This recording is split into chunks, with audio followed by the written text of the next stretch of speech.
When resilience becomes revolution, the power of pivoting with purpose.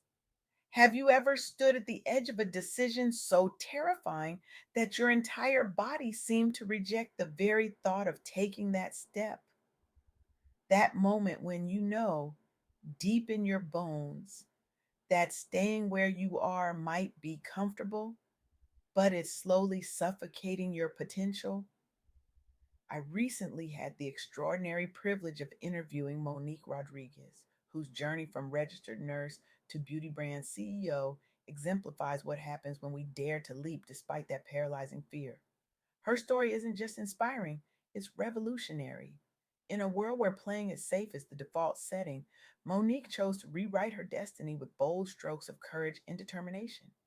She's not merely building a business, she's crafting a legacy that empowers generations of women to see themselves as architects of their own futures. The most powerful transitions in our lives rarely happen when everything is perfect. They happen in those messy, uncertain moments when we're exhausted from carrying too much for too long. Let's be honest, we're tired of being strong all the time, aren't we? Tired of holding it together, tired of being the rock everyone leans on while our own foundation quietly crumbles. The weight of perpetual resilience becomes its own kind of burden, one that we've normalized to our detriment. This is where Monique's story becomes so relevant. She didn't wait for perfect conditions to transition from nursing to entrepreneurship. She started small, mixing products at home while still working full shifts at the hospital. The path wasn't linear, it wasn't Instagram perfect. It was messy, uncertain, and required tremendous faith. I had to trust myself more than I feared failure, she shared during our conversation. That single sentence stopped me in my tracks. How many of us have remained in situations, careers, relationships, mindsets, simply because we feared failure more than we trusted ourselves?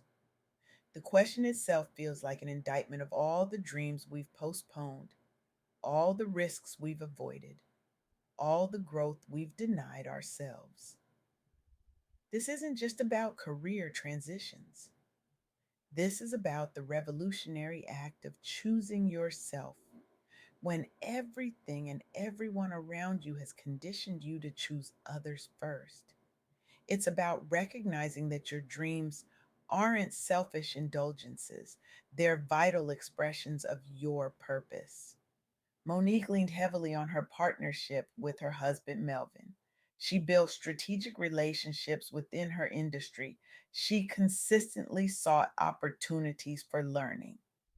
But most importantly, she believed in her vision when doubt was the easier option. The results speak volumes. She's now recognized as an industry trailblazer with national distribution deals and media features highlighting Black women's success in beauty entrepreneurship. But what moves me most about her story isn't the external success, it's how her courage created ripple effects, opening doors for other Black women entrepreneurs to pursue their ambitions fearlessly. One person's brave decision becomes another person's permission slip. And speaking of permission slips, let me introduce you to another remarkable woman I interviewed, Monique Cunningham. Her transition from healthcare professional to business mentor offers another powerful perspective on pivoting with purpose. Monique Cunningham went from drawing blood to drawing up business plans. Her words, not mine. She launched a successful home care services business in Texas, navigating the steep learning curves around regulation compliance, marketing strategies, and leadership development. But here's where her story takes a beautiful turn. Instead of simply enjoying her success, she documented her processes and began teaching others how to start their own agencies. Today, her students have launched thriving businesses under her guidance, and she's recognized as both an entrepreneur and educator within Texas healthcare landscape. When I asked her what drove this decision to mentor others, her answer was simple yet profound.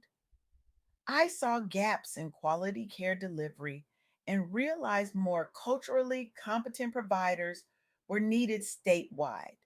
She saw a need and filled it, first through her own business, then by empowering others to do the same. This is the difference between success and significance. Success says, look what I've accomplished. Significance asks, how can my accomplishments create pathways for others? This is what happens when we move beyond survival mode into purpose driven living. We stop asking, how do I just get through this day? And start asking, how might my journey light the path for someone else? Both Moniques demonstrate something crucial. Resilience isn't just about enduring hardship, it's about transforming it into opportunity, not just for yourself, but for your community. But what happens when life throws you curveballs that seem impossible to transform into anything positive? This brings me to Carlita McElwain's powerful story about her mother, who ran more than 10 businesses over decades, even while battling breast cancer. Talk about redefining strength. Carlita's mother juggled family responsibilities alongside relentless professional demands, including barriers unique to Black women founders, such as access to capital disparities. When cancer treatment threatened the continuity of her operations, she didn't fold, she adapted.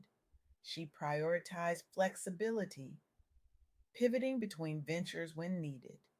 She cultivated strong support systems among family, staff, and customers alike. She advocated fiercely for healthcare equity while modeling transparent leadership at every stage. Despite daunting odds, including serious illness, her family legacy thrived thanks largely to resilient strategies passed down generationally. Today, Carlita used this lived wisdom, advocating for breast health awareness among entrepreneurial circles nationwide. This story illustrates something profound about the nature of resilience. It's not a solo sport, it requires community, it demands vulnerability, the courage to ask for help when you need it most. And here's where I want to challenge the narrative we've all internalized about what it means to be a strong Black woman. Strength isn't about carrying everything alone until you break. True strength is knowing when to put down the cape, when to rest, when to say no without guilt, and when to ask for support without shame. The women I've interviewed aren't exceptional because they never struggled or doubted themselves. They're exceptional because they continued moving forward despite those struggles and doubts, and because they were willing to be vulnerable enough to lean on others during their journey. This is where community becomes crucial. When Monique Rodriguez was developing her beauty brand, she didn't do it in isolation. She had her husband's support. When Monique Cunningham was building her home care business, she invested in networks among local entrepreneurs. When Carlita's mother was fighting cancer while running multiple businesses, she relied on family and staff to help carry the load. None of them subscribed to the I can do it all alone myth that keeps so many of us exhausted and isolated. And this brings me to what I believe is the most revolutionary act any of us can embrace: softness. Yes, softness. In a world that has demanded our strength, our resilience, our endurance, choosing softness becomes an act of rebellion. Choosing rest becomes political. Choosing joy becomes sacred. The most powerful lesson from these women's stories isn't just about professional success, It's about redefining what success actually means. It's about creating space for vulnerability alongside victory, rest alongside resilience, community alongside individual achievement.